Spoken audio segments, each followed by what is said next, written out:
Grotte des Anciens, votre chronique poético-dépressive.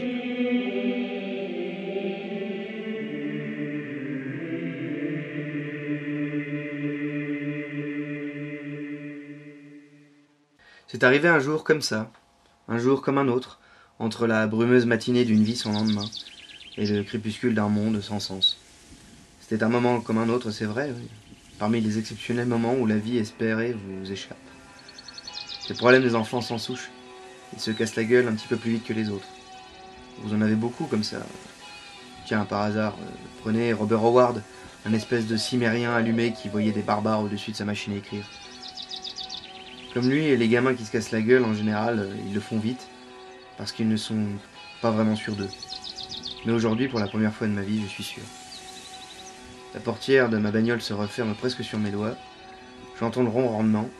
La clé semble répondre quand je pose la question.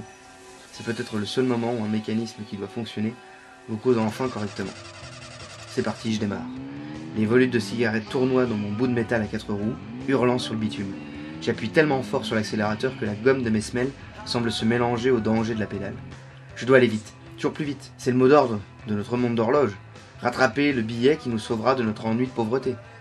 Les promesses de la vie, quand l'aube s'est éteinte depuis longtemps, tu n'y crois plus vraiment. Romain Gary, encore un, ce sacré, lui me l'a assuré. Mais aujourd'hui, pour la première fois de ma vie, je suis sûr. Au vu de la bulle vide qui me sert de demeure, il est grand temps que j'accélère ma course au billet. Et puis, ça a beau être un moment comme un autre, il se doit d'être un petit peu plus exceptionnel. Puisque pour la première fois de ma vie, je suis sûr. Les boucans de ma tête s'arrêteront enfin. Trouver le sommeil ne sera plus un problème. Je termine ma course à l'accélération. J'y suis. Le démon mécanique, bon, je l'abandonne aux passants. Cette masse compacte contre laquelle je n'ai rien de particulier, c'est vrai, mais après tout, quoi de plus banal que de vouloir être différent. Mais lorsque je m'interroge, je me rends compte que c'est pas en compagnie de la foule que je me sens bien. Le silence et l'exil. Voilà des camarades d'anonymat bien plus plaisants. Comme Hemingway, le calme de l'île semble fait à ma mesure. Et aujourd'hui, pour la première fois de ma vie, je suis sûr. J'arrive devant la grande cathédrale des temps derniers. Je lève le regard et me vois tout petit dans le miroir de l'immensité du ciel. Je vais franchir le dernier pas avant la sculpture verticale. Elle me fait peur, elle m'inspire, elle m'angoisse. C'est comme lorsqu'on pressent le moment qui va venir. Le seuil du parvis est comme un tapis roulant, une sorte de chemin qui se répète. Celui qui n'en finit pas. Faut pourtant y aller et passer le cap. Tout comme un résolu Dominique Vénère, les maisons des temps derniers semblent les meilleures scènes pour tirer le rideau. Pour la première fois de ma vie, je suis sûr. La foule se masse pourtant. Il faut se faufiler, aller vite, accélérer le pas, essayer de se frayer un chemin.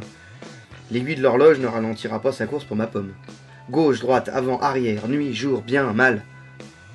L'important est de pousser sur les talons pour pas s'arrêter. Une fois à l'intérieur, je jette un regard vers l'horizon. Il y a du monde. Mais un seul surplombe tous les autres. Il ne bouge pas. Il regarde fixement, intensément. Au fond, il regarde les mecs comme moi en leur disant « Tu vas te planter, bonhomme. » Pas de formule à la carte pourtant. Encore moins pour ceux dont le regard a tendance à se perdre un petit peu trop facilement dans le ciel. Quand un jour est égal à la nuit, que le oui est égal au non, qu'il est indifférent que le oui ou le non l'emporte, disait Monterland, eh bien, je continue de monter vers l'axe, vers la cour des malades de la vie, vers les réponses manquantes. Mais aujourd'hui, pour la première fois de ma vie, je suis sûr. L'escalier est dru, sec, comme une déception. La petite lumière du bas s'est peu à peu éteinte, pour laisser place à celle des hauteurs. Le vent s'engouffre dans les vieilles pierres. Les murs sont froids mais réconfortants. Ils s'enfoncent profondément dans le sol. Les murs ont des certitudes, des immensités de confiance, celles que je n'ai pas. Ils sont comme les bras des pères, les bras qui doivent vous ramasser quand on tombe, ceux que les enfants sans notice de la vie ne connaissent pas. Je passe la dernière porte, la pierre rugueuse et blanche de tout l'endroit passe sous mes mains, le frisson de vertige passe doucement, la colonne ne tremble plus et mes pattes redeviennent stables. Je me sens un peu imbécile, mais pas triste. C'est une perte de temps d'arborer une figure tragique. D'ailleurs, je vois John Kennedy Toole dans un coin de la corniche. Il a l'air souriant et aujourd'hui, pour la première fois de ma vie, je suis sûr. La vue dépasse mes espérances, les seules que j'avais d'ailleurs. Maintenant, c'est comme une toile avec des tas de couleurs. Il faut juste y mettre un dernier coup de pinceau et ça sera réglé. Il ne s'agit pas de foirer la chose en salopant le travail. Il faut se tenir droit, bomber le torse, lever la mâchoire, regarder bien droit le destin dans les yeux en lui disant « Non, bonhomme, t'auras pas le dernier mot. » Tout en bas, la foule chante des aigus. Ils sont nombreux à me regarder. Mais à ces distances, les visages ne sont que des points, tous la même expression. Alors je durcis les muscles. Je ne suis pas là ou abattu. Non, je suis bien. J'imagine le regard de Mishima sur la fin, fixe et droit, imperturbable. Aujourd'hui, pour la première fois de ma vie, je suis sûr. Sur le rebord, le vent vient. Ils viendront me dire que c'est inutile, que je ne devrais pas faire ça. Mais le vacarme se recouvre vite de silence à cet endroit. Je vois les gargouilles de chaque côté qui crachent leur mépris du haut de leur tour. Il fait froid ici. Ça a l'air de s'agiter en bas, non. Les échelles qui gigotent dans tous les sens sont bien trop petites, ils n'arriveront jamais à m'atteindre. Et puis, après tout, quel intérêt?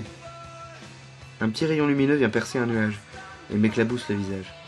Le genre de rayon qui réchauffe, comme un dernier signe, une petite caresse. J'ai le flingue avec moi, le flingue de Mayakovsky, celui que Jacques Rigaud lui avait confié. Si jamais ça foire, il sera bon temps de balancer une petite hostie de pardon dans le cibolo. Quand je pense que ces fumiers gueulent après les pétards qui tuent, et qu'ils agitent leur volonté de mourir en permanence, c'est démocrate. La mienne, non. Ma mort à moi sera pas décidée par l'officine médicale, ça c'est évident. Il manquerait plus que ça. La chiasse hypocrite des bons sentiments alliés à la dictature rentable du stéthoscope, ah non, peu pour moi. Leur monde d'ego, c'est une vraie vérole, ça ne m'intéresse pas. Je lâche les amarres de mon radeau. La main sur le flingue se raidit, je sens le sol s'échapper sous mes pieds. Comme un aventurier perdu, je tente la dernière piste pour trouver le grand X sur la carte. Le vent me soulève et je vois le monde se renverser sur lui-même. Le bon Dieu me donne la force pour pousser sur mes jambes. Aujourd'hui, pour la dernière fois de ma vie, sur le rebord, je suis sûr.